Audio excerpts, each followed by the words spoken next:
लड़कियां कैसे अपने ऊपर हुए जुल्मों का बदला गुंडों से चुन चुन के लेती है। दोस्तों आज हम जिस मूवी को एक्सप्लेन करेंगे उसका नाम है I will never die alone. तो मूवी की शुरुआत में 4 कॉलेज गर्ल अपनी कार से कहीं घूमने जा रही है। वो पूरे रास्ते मौज मस्ती करती हुई जाती है। उनको रास्ते में एक लड़की जख्मी हालत में दिखाई देती है। वो चारों अपनी कार को रोककर उसकी मदद करने के लिए उसके पास जाते हैं। लड़की की हालत बहुत ही ज्यादा खराब होती है। वो चारों उसको अपनी कार में बैठा के वहाँ से जाने लगते हैं। तभी वहाँ पर गोलियों की आवाजें आने लगती है। कुछ लोग उन पर गोलियां चलाने लगते हैं, लेकिन लड़कियां वहां से सही सलामत निकल जाती है। रास्ते में एक पुलिस स्टेशन आता है। वहां वो लड़कियां रुक जाती है। काफी देर वेट करने के बाद वहां एक पुलिस वाला आता है। वो पुलिस वाला पहले उनकी सारी बातें सुनता है, फिर उनको बोलता है कि आप अपने कपड़े चेंज कराओ क्योंकि उन पे ब्लड लगा हुआ होता है, और तब तक मैं आपकी रिपोर्ट लिख लेता हूँ। लेकिन थोड़ी ही देर में वहाँ पे वो लोग भी आ जाते हैं जिन लोगों ने उन लड़कियों पर गोलियां चलाई थी। पुलिस वाला भी उन बदमाश लोगों को पहले से ही जानता था। वो लड़कियां समझ जाती है कि यहाँ पे उनकी कोई सुनवाई नहीं होगी। लड़कियां जो लड़की जख्मी हुई थी उसको पुलिस वाले के हवाले कर देती है और वहाँ से वो सही सलामत निकल जाती है। लेकिन वो बदमाश अभी भी उन लड़कियों के पीछे पड़े हुए होते हैं। वो चलती हुई कार से उन लड़कियों को हथियार दिखाता है और कार रोकने के लिए बोलता है,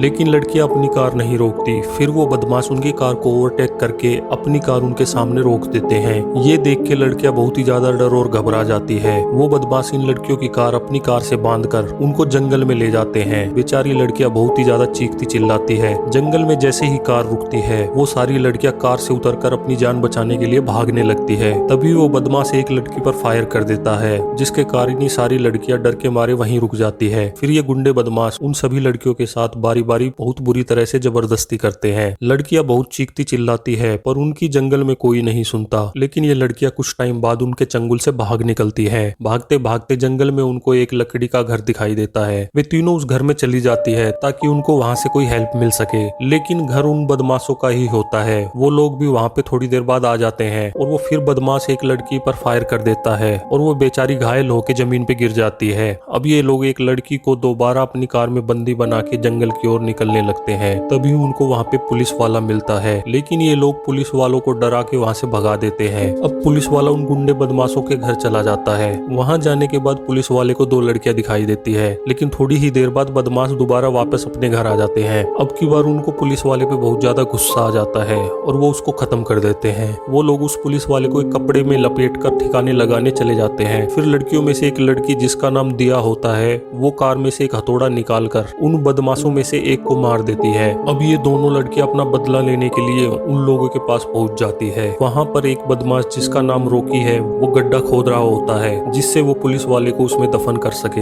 लेकिन ये लड़कियां रॉकी को मारकर उसी गड्ढे में गाड़ देती है। अब थोड़ी ही देर बाद वहाँ पे तीसरा बदमाश जोए आ जाता है और वो लड़कियों पर फायर करना शुरू कर देता है और एक लड़की को पकड़ लेता है। वो उस लड़की पर फायर करना चाहता है लेकिन उसकी गोलियां खत्म हो जाती है। तभी दिया उस पर फायर कर देती है और वो बहुत ही ज्यादा घायल हो जाता है और वो घायल होने के बाद जंगल में भागने लगता है। लेकिन उस जंगल में जंगली सूअर होते हैं और वो जोए को जिंदा ही खाने लगते हैं और वो बहुत ही ज्यादा चीखता चिल्लाता है। ये सारी आवाजें सुन के लड़कियां बहुत ही ज्यादा खुश होती है और वहीं पर उसका काम तमाम हो जाता है और यहीं पर अपनी कहानी खत्म होती है।